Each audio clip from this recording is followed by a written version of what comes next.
Video का topic है daily trading mutual fund में करना है तो कैसे कर सकते हैं और डिविडेंड इनकम म्यूचुअल फंड में कब मिलता है, ये क्वेश्चन यहाँ पूछा गया है। Make a video on mutual fund trading. साल में एक बार मिले 20 लाख रुपया लगाते हैं और 15% मिले तो 3 लाख रुपया सालाना जो है म्यूचुअल फंड से ट्रेडिंग करके कमा सकते हैं, ये क्वेश्चन है। तो पहली बात, म्यूचुअल फंड में ट्रेडिंग नहीं हो और ट्रेडिंग सिर्फ शेयर बाजार में हो, जिनको जो ज़्यादा अपने आप को एक्सपर्ट समझते हैं वो शेयर बाजार में करें।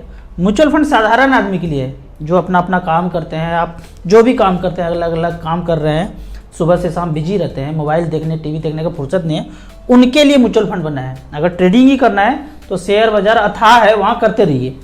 म्यूचुअल फंड में ट्रेडिंग नहीं कर सकते हैं। जहाँ तक बात है रेगुलर इनकम मिल सकता है क्या म्यूचुअल फंड से, तो यहाँ पे दो तरह का चीज़ है। अगर तुरंत रेगुलर इनकम चाहिए म्यूचुअल फंड में इन्वेस्ट करके तो शायद नहीं है, और यदि 15 से 20 साल 10 साल इन्वेस्ट करके आप रहते हैं उसके बाद रेगुलर इनकम चाहिए तो मिल सकता है। इसको एक उदाहरण से समझते हैं।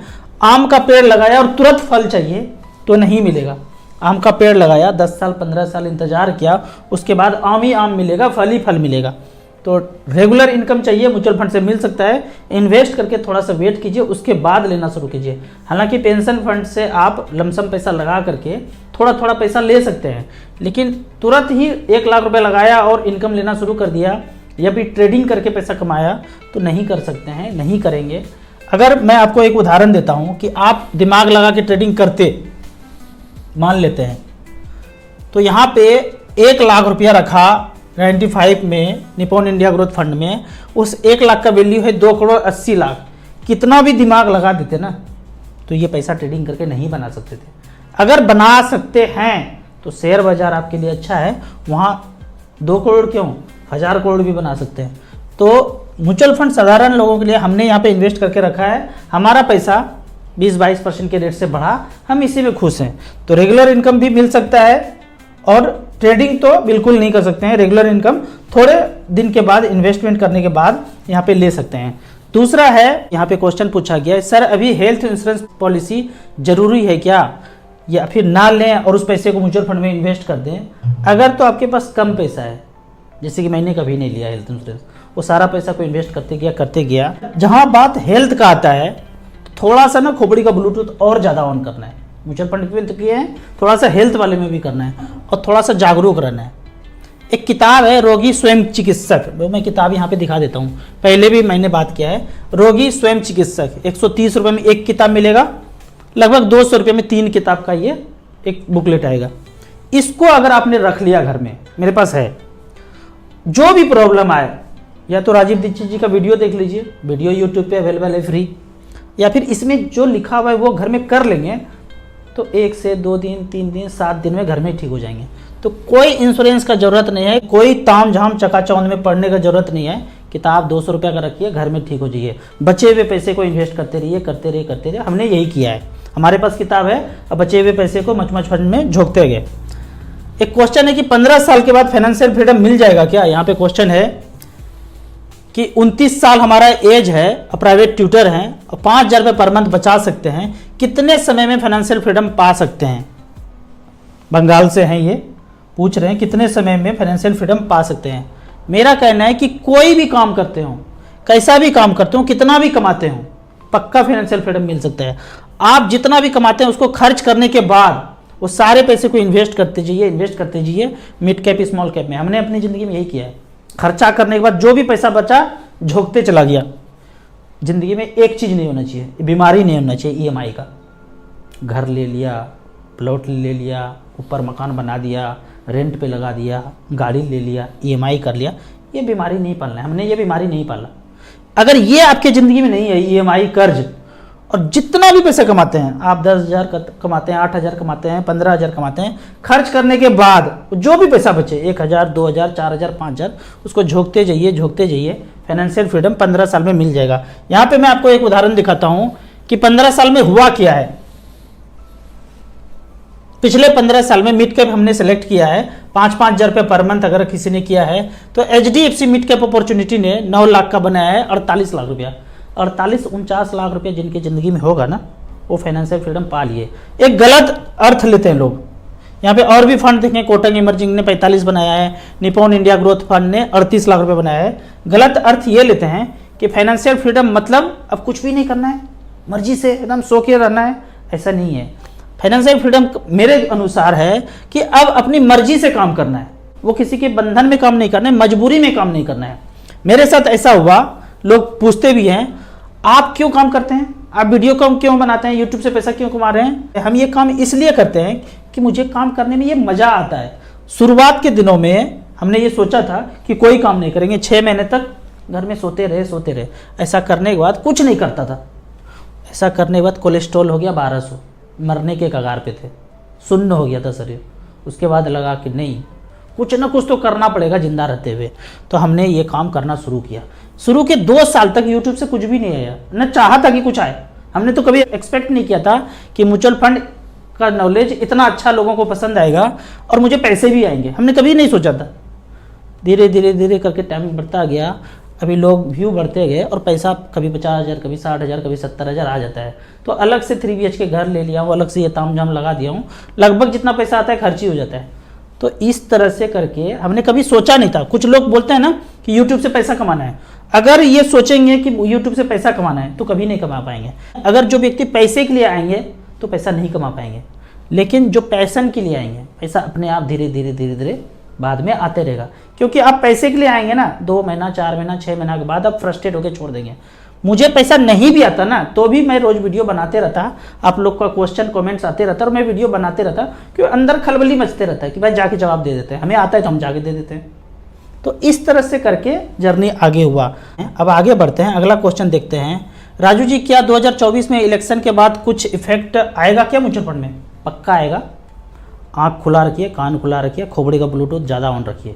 जो चैनल बताया हूँ, knocking news, नीडर India, fact Alva's, ये सब को देखते रहिए, बहुत बड़ा कुछ होने वाला है, होएगा, उथल पुथल होएगा।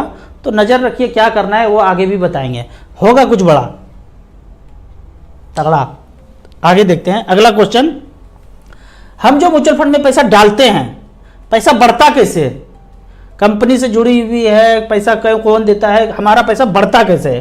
क्वेश्चन ये है कि हमारा पैसा म्यूचुअल फंड में बढ़ता कैसे है। इसको ऐसे समझिए, आपने एक प्लॉट खरीदा, एक कागज आ गया आपके पास, 10 लाख का प्लॉट खरीदा। अब वो कागज घुमा करके महेश को दे दिया 12 लाख में, उसके पास भी वही कागज आ गया। अब वो कागज 1-2 साल के बाद घुमा करके सुरेश को दे दिए, 15 लाख का उसके पास हो गया प्लॉट। वो कागज है कि प्लॉट अपने जगह पे है, आज है, कल है, 1000 साल पहले था, 10,000 पहले था, वो प्लॉट अपने जगह पे ये बेचारा। इस सुरेश अब बोल रहा है कि 15 लाख का मेरा है, ये दे दिया आप महेश को 20 लाख का। तो कागज घूम रहा है, प्लॉट अपने जगह पे है। बीच बीच में कभी कभी फल आ जाता है, आम आ जाता है, लीची आ जाता है, वो रेगुलर इनकम की तरह वो आ रहा है और प्लॉट का दाम ऐसे बढ़ गया। यहां बात शेयर का देख लेते हैं। शेयर भी हमारे पास है, हमने बेच करके सुरेश को दे दिया, फिर सुरेश को लगा कि भाई हमको पैसा चाहिए कैश में, तो ये बेच के महेश को दे दिया, फिर महेश बेच के गणेश को दे दिया। तो इस तरह से शेयर का सर्टिफिकेट चलता जा रहा है, कागज चलते जा रहा है, शेयर अपने जगह पे है।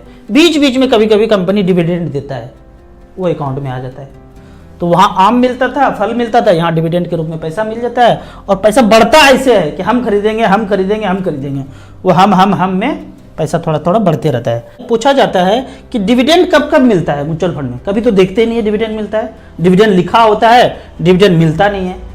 यहाँ पे क्वेश्चन भी पूछा गया है कि टाटा डिविडेंड फंड में पैसा लगाया था, अब डिविडेंड कब मिलेगा?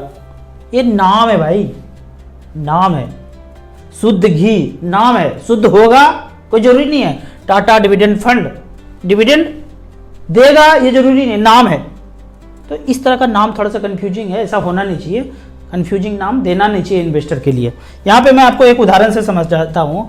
आपने क्वेश्चन पूछ रहे हैं कि डिविडेंड कब मिलेगा, आपने मच फंड में पैसा डाल दिया 1 लाख रुपया, वो फंड मैनेजर है, फंड मैनेजर अलग अलग कंपनी में पैसा डाल दिया, 60 से 70 कंपनी में पैसा डाल दिया।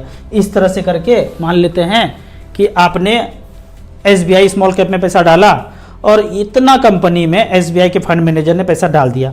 अब सारे कंपनी जो है डिविडेंड कभी ना कभी तो देगा ही, मान लेते हैं साल में दिया, कभी इसने दिया, कभी इसने दिया, जनवरी, फरवरी, मार्च, अप्रैल, मई, जून, जुलाई, अगस्त, सितंबर, अक्टूबर, नवंबर, दिसंबर, जनवरी, फरवरी तक तो देते रहा इसे करके। तो कितना कंपनी है, महीने में 2-3 कंपनी, 60 कंपनी है, 60 कंपनी कभी कभी पैसा देते रहा। तो जैसे जैसे पैसा देगा तो क्या चाहते हैं आप, आपको मच फंड पैसा देते रहे, ऐसा होगा नहीं। होता ही है, जो भी कंपनी पैसा दे रहे हैं डिविडेंड के रूप में, वो आपके एनएवी में भी जोड़ दिया जाता है। उदाहरण के तौर पे एनएवी 50 रुपया 72 पैसा था, डिविडेंड कुछ मिला तो वो पैसा एनएवी में जोड़ दिया जाएगा, 51 रुपया 5 पैसा हो गया। तो एनएवी आपका बढ़ता हुआ नजर आएगा। एक तो मार्केट बढ़ा, थोड़ा सा बढ़ा, लेकिन जो एनएवी का पैसा है वो भी उसी में झोंक दिया, तो एनएवी आपका बढ़ गया। क्योंकि हर बार जितना जितना कंपनी डिविडेंड देंगे, शेयर में जैसे देते हैं, उतना म्यूचुअल फंड में रोज रोज देना संभव नहीं है।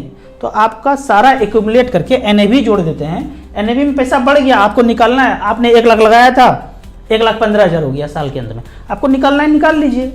आप समझ लीजिए कि डिविडेंड हो गया ये, तो अकाउंट में डायरेक्ट नहीं आएगा, आप खुद निकाल लीजिए बढ़े हुए पैसे को। तो जो भी डिविडेंड है वो डिविडेंड यहाँ दे दिया। अब नाम पे मत जाइए, रेगुलर इनकम है, नाम लिखा हुआ है रेगुलर इनकम फंड, मतलब रेगुलर इनकम मिलेगा, ऐसे मत सोचिए। डिविडेंड प्लान है तो डिविडेंड मिलेगा, ऐसा मत सोचिए, वो नाम है चकमा देने के लिए, ऐसा होना नहीं चाहिए। वो चकमा वाला वर्ड को हटाना चाहिए धीरे धीरे, कब पता नहीं कब होगा, 10, 15, 20 साल लगेगा। इस तरह का जो कंफ्यूजिंग नाम है वैसा हटना चाहिए। अब यहाँ पे एक ऑप्शन है, कोई भी म्यूचुअल फंड लेते हैं तो उसमें ऑप्शन 2 होता है, एक ग्रोथ ऑप्शन होता है, एक डिविडेंड ऑप्शन होता है। मतलब कोई है म्यूचुअल फंड, उसको 2 बच्चे हैं, एक बेटी है और एक बेटा है। अब डिविडेंड किसको बोलते हैं, ग्रोथ किसको बोलते हैं। अब क्या करते हैं, आप हर महीने 100 रुपया बेटी को भी देते हैं, बेटा को भी देते हैं, और बेटा हर महीने खर्चा कर देता है, पैसा कुछ नहीं बचता है जेब में। अब बेटी जो जमा करती रहती है, तो ये ग्रोथ ऑप्शन हो गया। वो सारा पैसा जमा होते बाद में पता चला इसके पास 1000 रुपया है। और डिविडेंड, जो भी बढ़ा हुआ पैसा आपके अकाउंट में आ जाएगा, बढ़ा हुआ पैसा अकाउंट में आ जाएगा। तो डिविडेंड ऑप्शन अगर आप लेते हैं म्यूचुअल फंड में, तो डिविडेंड डिक्लेयर करेगा कभी कभी 3 महीना में, 6 महीना में, साल भर में। वो एमसी पे निर्भर है, फंड मैनेजर पे निर्भर है, वो कब, वो भी रेगुलर नहीं है। आप ये सोचेंगे हर महीने डिविडेंड आ जाएगा, हर 3 महीने में आ जाएगा, वो रेगुलर नहीं है। इक्विटी फंड में रेगुलर नहीं है। तो डिविडेंड नाम है पर वो रेगुलर नहीं है। दूसरा ग्रोथ ऑप्शन है, जो भी बढ़ा हुआ पैसा है वो डिविडेंड है, वो बढ़ के इसमें जुड़ता जाएगा। अब इससे बचने का क्या उपाय है। मान लेते हैं कि हमने पैसा आज जमा करना शुरू किया, हमारा 2 करोड़ का टारगेट था, 2 करोड़ टारगेट पूरा हो गया। अब मुझे डिविडेंड चाहिए, मतलब रेगुलर इनकम चाहिए। तो रेगुलर इनकम हम डिविडेंड के तौर पे नहीं जाएंगे, क्योंकि ये निश्चित नहीं है कि आपको 3 महीना में या मंथली मिलेगा ही मिलेगा। इससे बढ़िया ऑप्शन है कि रेगुलर इनकम के लिए आप SWP करेंगे, सिस्टमेटिक विड्रॉवल प्लान। आपने जो डेट सेलेक्ट कर दिया, 1 तारीख, 5 तारीख, 10 तारीख, 15 तारीख, 25 तारीख, वो डेट में आपके अकाउंट में पैसा आ जाएगा। इसको बोलते हैं SWP, systematic withdrawal plan. SIP का उल्टा, SIP सिस्टमेटिक इन्वेस्टमेंट प्लान, उसका उल्टा सिस्टमेटिक विड्रॉवल प्लान। पैसा जमा करने के तरीके को SIP बोला और पैसा लेने के तरीके को SWP बोला।